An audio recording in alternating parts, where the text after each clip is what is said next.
vamos conversar agora sobre a arritmia cardíaca, quando o coração bate de forma irregular. Em que ela limita a vida? Quais são os riscos? Eu estou recebendo aqui hoje o cardiologista, Dr. Frederico Homem. A gente já estava conversando aqui durante o intervalo, inclusive com a sua participação. Muito obrigada, Frederico.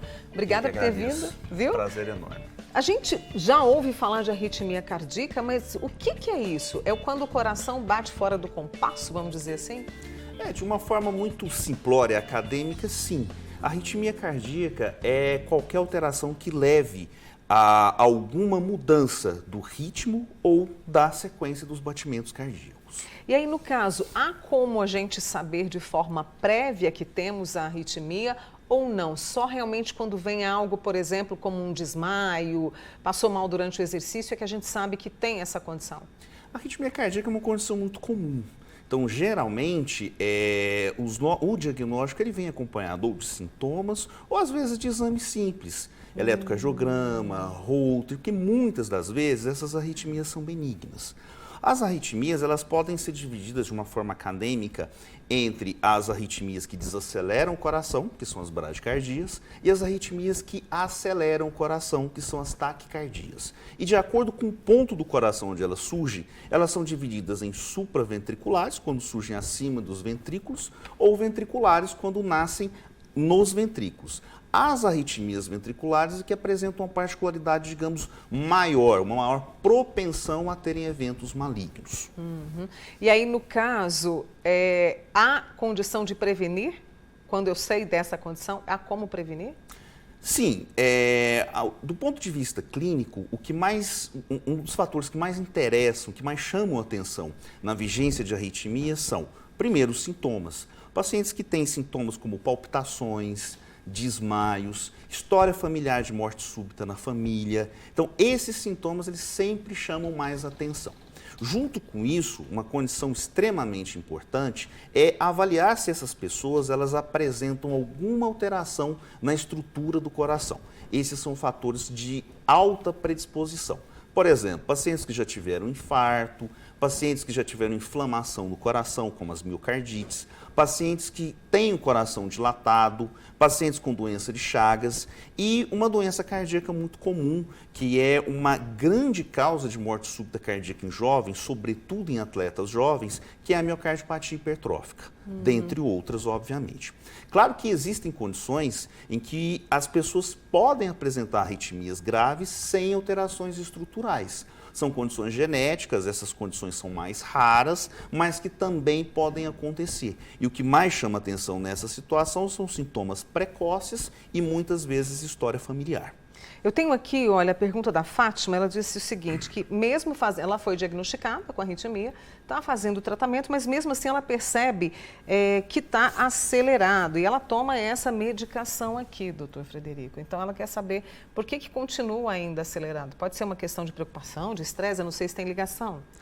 Sim, claro. A primeira questão é ter um diagnóstico apurado, né, mais específico, né? Isso faz toda a diferença nesse ponto de vista. Então, pode ser que eventualmente a medicação não esteja numa dose apropriada, pode ser que às vezes esse paciente, dependendo da condição que ele apresenta, ele tenha necessidade de um tratamento, digamos, diferente. Por exemplo, um tratamento invasivo, como, por exemplo, a ablação, para se mediar a cura desse quadro. Quero entrar na questão do tratamento, mas deixa eu trazer a Daiane. A arritmia tem a ver com quem tem pressão alta, doutor Frederico? Não, são condições diferentes. Mas claro que ambas as condições podem ser perigosas, obviamente. Você falou da ablação. O que a gente hoje tem de tratamento para garantir aí, né, mais proteção a essa paciente com arritmia, tanto a benigna quanto a mais grave? Perfeito. Quais são?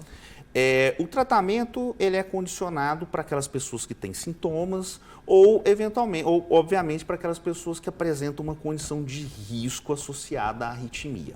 A ablação é um tratamento intervencionista por catéter, no qual são inseridos catéteres no coração e a gente consegue fazer uma cauterização, entre aspas, né? Ou seja, eliminar os focos da arritmia por meio de procedimento intervencionista.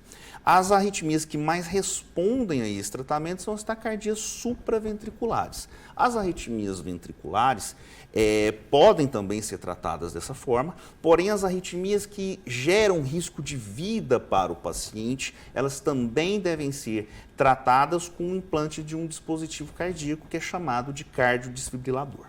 Tem no SUS? O SUS disponibiliza para essas pessoas ou ainda não? Sim, o SUS disponibiliza esse tratamento aqui em Uberlândia, por exemplo, já há vários anos. Deixa eu trazer aqui mais perguntas para você, Frederico. Às vezes meus batimentos vão de 95 até 49. Essa amiga aqui, a Neuza, contando que varia bastante. É arritmia? Não necessariamente, né? Essa Essa aí é uma faixa normal de frequência cardíaca definida pelo ritmo do coração. Me ajuda aqui, DM1, para quem tem DM1, me explica aqui. Tem mais chances de problemas do coração, como arritmia? Problemas do coração, sim, não necessariamente arritmia, mas essas pessoas elas devem se cuidar, porque o risco cardiovascular é aumentado nessa condição. São muitas perguntas que estão chegando. Eu tenho aqui uma amiga, ela me mandou aqui sobre a Márcia de Araguari. Taquicardia sinusal, quer saber se tem a ver com arritmia. Ela falou que estava com o coração disparado, muita dor de cabeça. Queria saber se tem a ver, por exemplo, com arritmia, se é arritmia, ou se tem a ver com climatério. Ela está com 52 anos. O ritmo natural do coração é chamado de ritmo sinusal.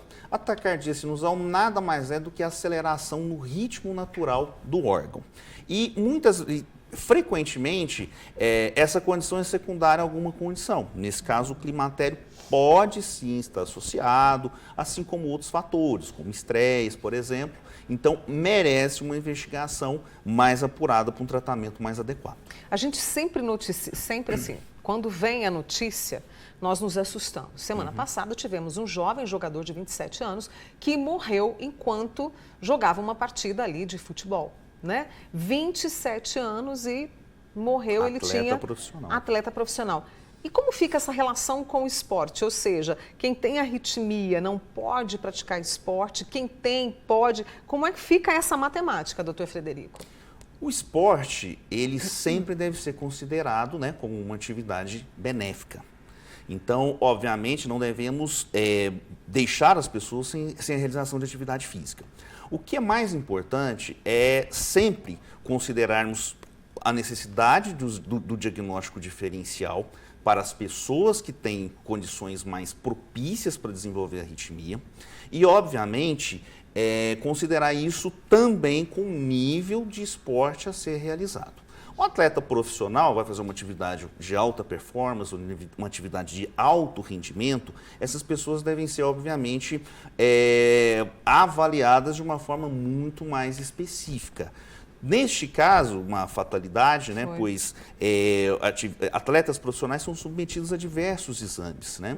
E provavelmente esse paciente apresentava ou alguma condição estrutural que pode ter passado desapercebido, que não é muito provável nesse cenário, ou talvez até uma doença cardíaca, uma condição cardíaca que, embora não tenha alteração estrutural, o tenha levado a ter esse processo fatal durante essa partida de futebol. O que é importante é consultar sempre um cardiologista e ficar atento a esses sintomas para procurar um tratamento adequado de medicação ou um tratamento cirúrgico? Isso é essencial. Acho que uma avaliação clínica ela é necessária, justamente para que se evitem essas condições, para que se possam ter diagnósticos precoces e intervenções adequadas nessas condições. Em qualquer faixa etária, né, que a gente tem que qualquer faixa etária, sobretudo nas pessoas que já apresentam sintomas, apresentam fatores de risco e que vão desencadear atividades atividades que exigem mais do corpo. Só para reforçar os sintomas, tontura, desmaio, mal-estar generalizado, dor de cabeça? Falta de ar. Mas o que mais chama atenção é o desmaio ou a sensação de desmaio. Muito bem. E o cansaço fácil também que tem, né? Muitas vezes, sim. Este pode estar associado a outras condições, mas sempre chama atenção. O importante é estar atento, né, e saber que tem esse tratamento, que tem essa acolhida para levar uma qualidade de vida. Obrigada, viu, Frederico? Eu Volte que agradeço. Sempre, tá? Sempre à disposição. Boa semana. Obrigado. Doutor Frederico, homem cardiologista, conversando conosco aqui sobre a arritmia cardíaca. Compartilhe essa entrevista, tá bom?